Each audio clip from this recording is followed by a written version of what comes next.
Welcome back to Tikio Takes, and before we start, I need to make something very clear.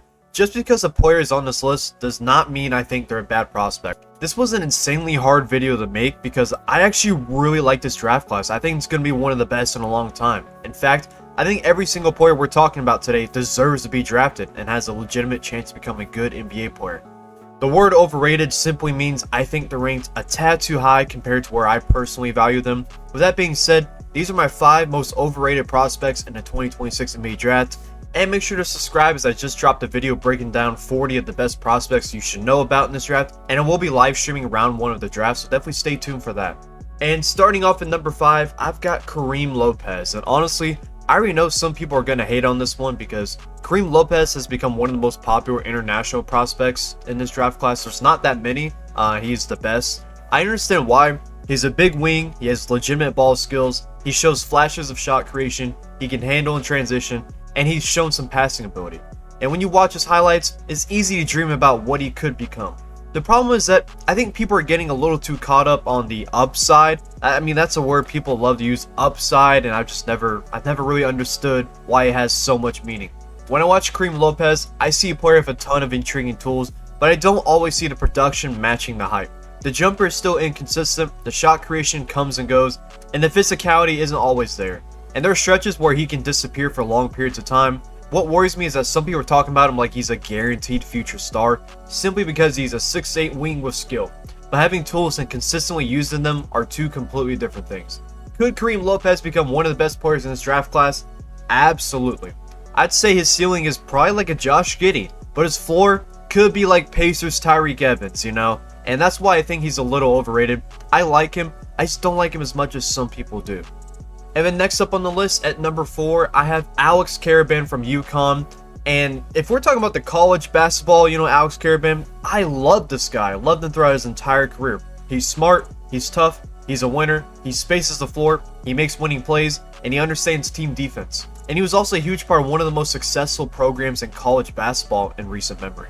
But when I project Karaban to the next level, I start seeing some concerns. He's not an elite athlete, he's not creating his own offense consistently, he's not breaking down defenders off the dribble, and defensively, there are some huge questions about how he'll be able to handle NBA level wings and forwards.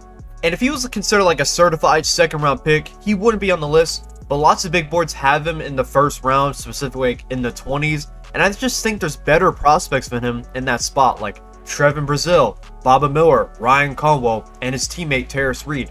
I think Karaban is going to stick in the league, I really do, but when I see him getting first round projections, I start wondering if people are valuing what he was in college rather than what he'll be in the NBA.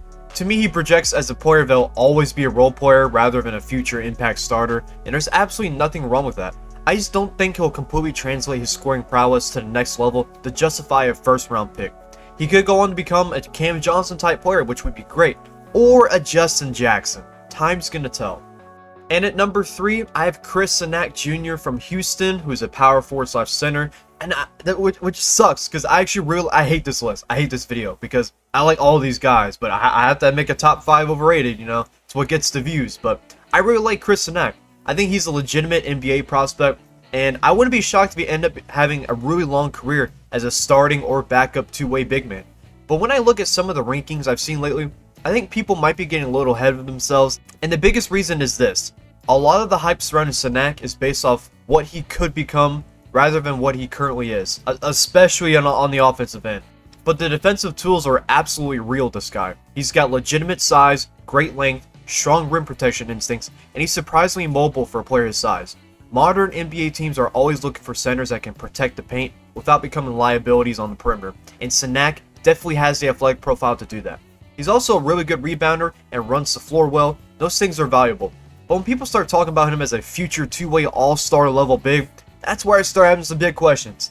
The offensive flashes are intriguing. You'll see some touch around the rim. You'll see some face-up moves. But flashes and consistency, like I said earlier, are two completely different things. And right now, I don't think his offensive game is nearly as polished as some people make it sound. He's still developing as a scorer, and he's still learning how to create advantages offensively. And he's not the type of player that's going to walk in the NBA immediately give you 15 points per game. When I watch Cenac, I see a player whose value starts with defense, and that's perfectly fine. Some of the best forwards in the NBA have built their careers on defense. but I think some of the draft analysts are projecting the offensive growth as if it's already guaranteed to happen.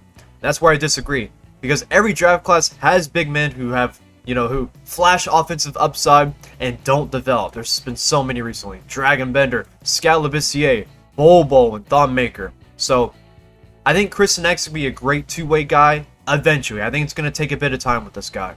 And coming in at number 2, it's going to be Nate Ament.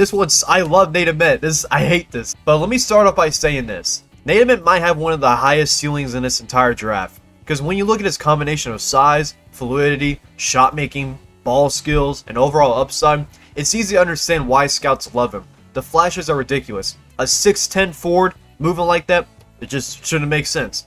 But the problem is that we're talking about flashes once again. He was very inefficient for the Volunteers this season, and he's still incredibly thin. He struggles with physicality, and he disappears at times. And there are games where you walk away thinking, why wasn't he more involved? And the upside is definitely real.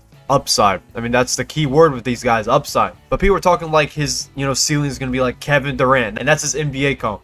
And I think that's where things just get dangerous, because when you're drafting a player this high, you're betting on what he could become, not what he currently is. Because currently, he's a decent defender, but with a decent three-point shot, but he's very inconsistent. He takes a lot of bad shots. He also disappears sometimes, and he takes way too many fadeaway jumpers. So he's going to take some time to develop, but the ceiling is sky high with this guy. And finally, my most overrated prospect in the 2026 NBA draft is going to be Koa Peat from Arizona, a forward.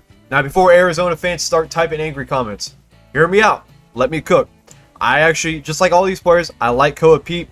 He's tough, he's productive, he's physical, he's a winner, he rebounds, he defends, and he plays hard every single night. I think he's one of the safest prospects in the draft. You know exactly what you're going to get with this guy. But I've seen some lists that still think this guy should be like close to the lottery or in the late teens, and that he still has a chance to become a star. But I don't think he's going to become a star. When I watch Koa Peat, I see a really decent basketball player. What I don't see is a future franchise player. I don't see elite shot creation. I don't see an elite first step. I don't see a go-to offensive skill set that screams NBA superstar. And yet, people still ranking him near the lottery. I don't get it. And that's where I struggle with this, because I think Koa Peat has a very high floor. To me, he feels like the type of player that ends up having a long NBA career, maybe even a really good one. But if you're drafting him expecting an NBA all-star caliber player, I think you're setting yourself up for disappointment.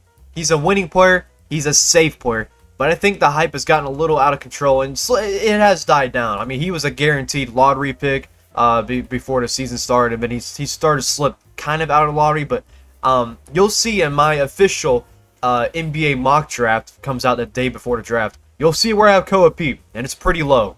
But I still think he's a great player, and you know we're going to get this guy. He's a great inside-the-arc scorer. His ceiling could be maybe a tougher TJ Warren. I think that's his ceiling right now, which is still a very good player. But those are my top 5 most overrated prospects in the 2026 NBA draft. And remember, overrated does not mean bad. Every player on this list has legitimate NBA talent. I just think they're being ranked a tad higher than they should be. Now, I think this video is probably going to start some arguments, so let me know in the comments who is the most overrated prospect in this draft class, and which player on my list do you think I'm completely wrong about. If you enjoyed the video, make sure to like, subscribe, and don't worry, the universe will balance in a couple days when I make my top 5 underrated player list. So I'll see y'all in that one, and God bless you all.